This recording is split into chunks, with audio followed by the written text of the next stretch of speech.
Hi, friends. I'm Dr. Dale Warren, or as my friends like to call me, Papa Dale. Now, this is a teaching from the Onhus Institute in Biblical Studies, USA, and the year is 2025. The topic for today is Revelation versus Illumination. This is a lecture for the Bachelor of Theology degree, the THB degree from JHI-USA. So, let's go. Revelation versus Illumination, the THB lecture, JHI-USA. Revelation and illumination are two similar but different categories of information sharing. Revelation manifests new, heretofore unknown information, like Paul reveals here, where he says, quote, "For Christ is the end of the law for righteousness to everyone that believes," end quote. Romans 10:4.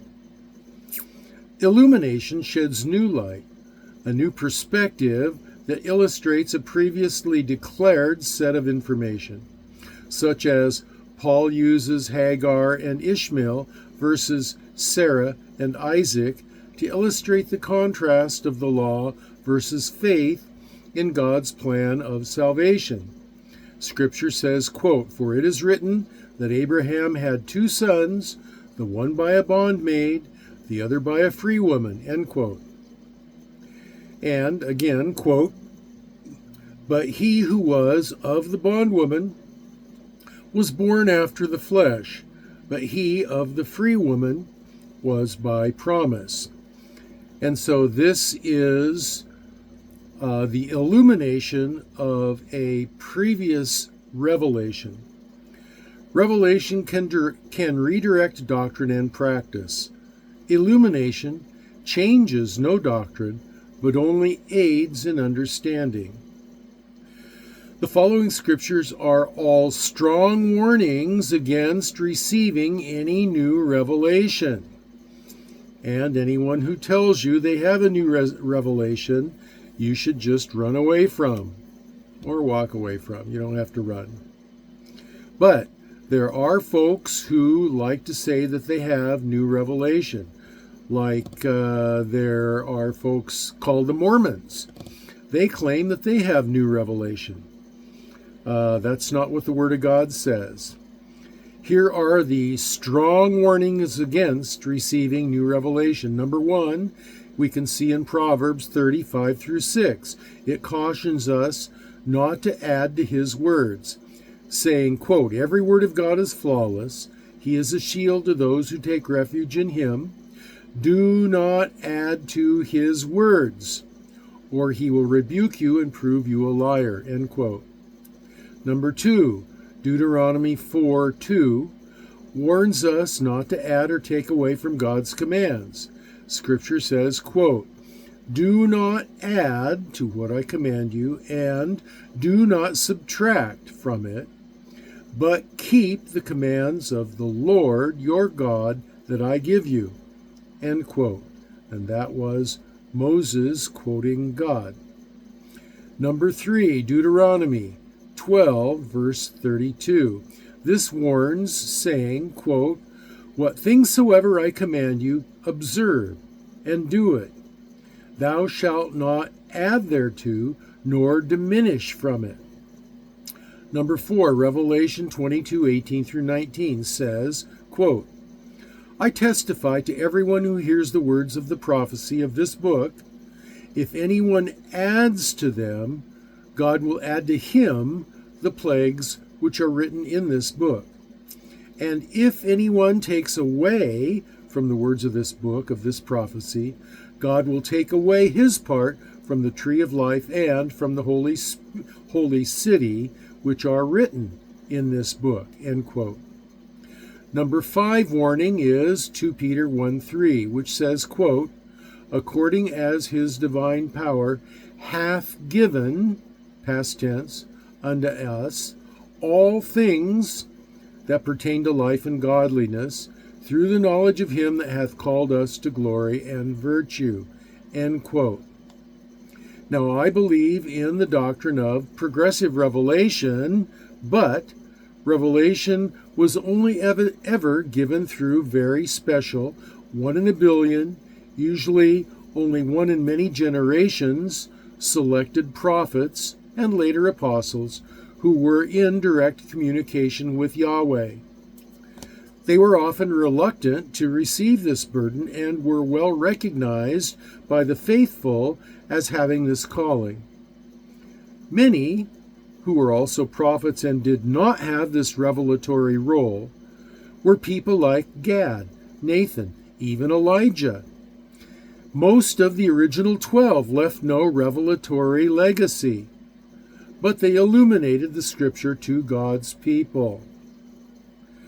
The Church believes that since the death of the last apostles, that function is closed. Why? Because the revelation is complete. Jesus has been revealed to be the Savior. This was the point of Revelation. All Scripture from Genesis 1:1 to Revelation 22:21 points to the Messiah, Yeshua, Jesus. Since his work is complete and believers are complete in him, continued revelation is unnecessary.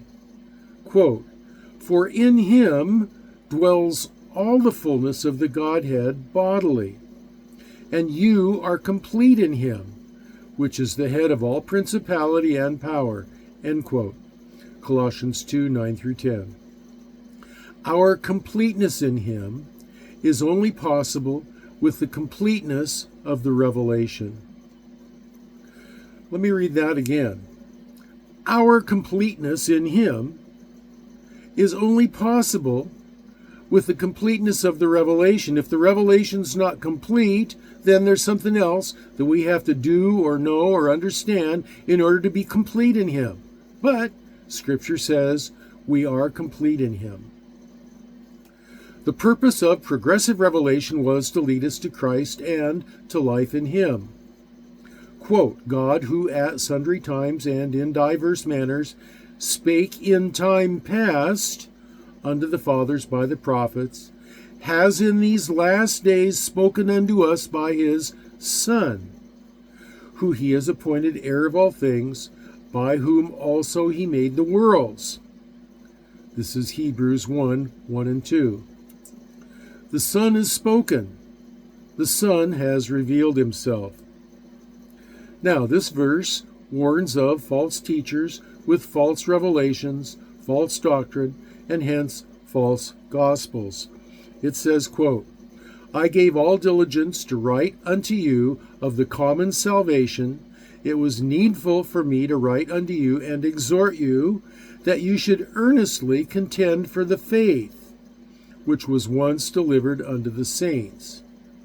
Jude 3. This validates that a shift has taken place. The revelation is complete. Nuance of perspective on that revelation, known as illumination, can be helpful through today's apostles.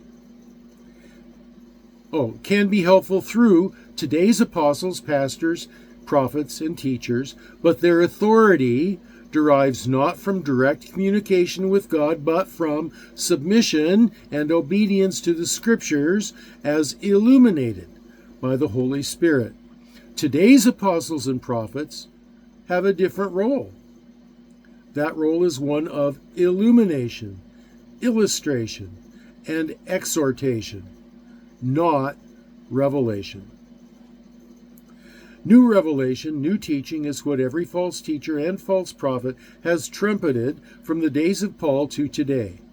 Modern examples like Joseph Smith, Charles Taze Russell, Mary Baker Eddy, Ellen G. White, Herbert W. Armstrong, Sun Myung Moon, David Koresh, Jim Jones, L. Ron Hubbard, J.Z. Knight, and Donald Lee Barnett, and the popular TV prosperity, name it and claim it preachers metastasize today.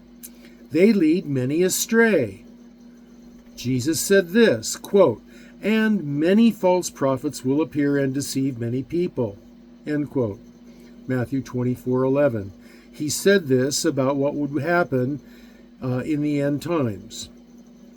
And he also said, quote, "And many false prophets will appear and will deceive many people." Matthew 24:11. Peter warned the church, saying, "But there were false prophets also among the people, even as there shall be false teachers among you." End quote. 2 Peter 2:1. Paul warned the church, quote, "God's Spirit specifically tells us that in the latter days there will be men who abandon the true faith and allow themselves to be spiritually seduced by teachings of the devil, teachings given by men who are lying hypocrites, whose consciences are as dead as seared flesh." 1 Timothy 4:1-2. Now, I'm convinced that some of these folks began in sincerity. They thought they had some new truth, some new revelation that God wanted his people to know. But they were deceived. They thought they were special, and they were called to deliver it. The flesh we will have with us until we're glorified, and the flesh is attracted to perversions of sex, money, and power, and honor by congregations of faithful. Scripture says, quote, "For all that is in the world, the lust of the flesh and the lust of the eyes and the pride of life is not of the Father, but is of the world." End quote. 1 John 2:16. We can be easily deceived by the flesh. Why is that? Because the Scripture says, quote, "The heart is deceitful above all things and desperately wicked. Who can know it?" Jeremiah 17:9. We, teachers, must be constantly examining both our doctrine and our motives. Our leadership position among God's people is not because we are special. Quite often it's because we have demonstrated our weakness, and so we are examples of God's power to forgive and redeem. It is because we have been given a blessing, a rare privilege, a gift. The moment we think it's because of our human abilities, charisma, elocution, intelligence, appearance, we are in danger of perverting it and corrupting it and losing it. Christian leaders must be constantly on guard against the flesh. To do this, we must be under submission to the Holy Spirit. Scripture and a cohort of peers and mentors with an eye towards the accurate history of the church. We must examine our teaching in the light of three critical points of doctrine: exalting the Lord Jesus Christ, loving the brothers by helping them to live a Christian life, and loving non-believers by leading them to Christ both by speech and by example. Illumination is still a critical component of the teaching ministry of the church. New revelation is not. In conclusion, the distinction made between revelation and illumination highlights the intricacies of how divine truths are conveyed and understood. Revelation represents the unveiling of knowledge by God, while illumination refers to the empowering of individuals to comprehend and apply that knowledge. Together, these concepts underscore the dynamic relationship between the divine and human understanding within the framework of faith. And so, I've been your host, Dr. Dale Warren, your old pal Papa Dale, and this has been a lecture on Revelation versus Illumination. It is the THB, the Bachelor of Theology lecture for the Jan Hus Institute in Biblical Studies, USA. And so I hope to be able to bring you more videos. And until that time, I'm going to sign off for now. But remember, I'll be praying for you that you'll be well and that you'll be blessed.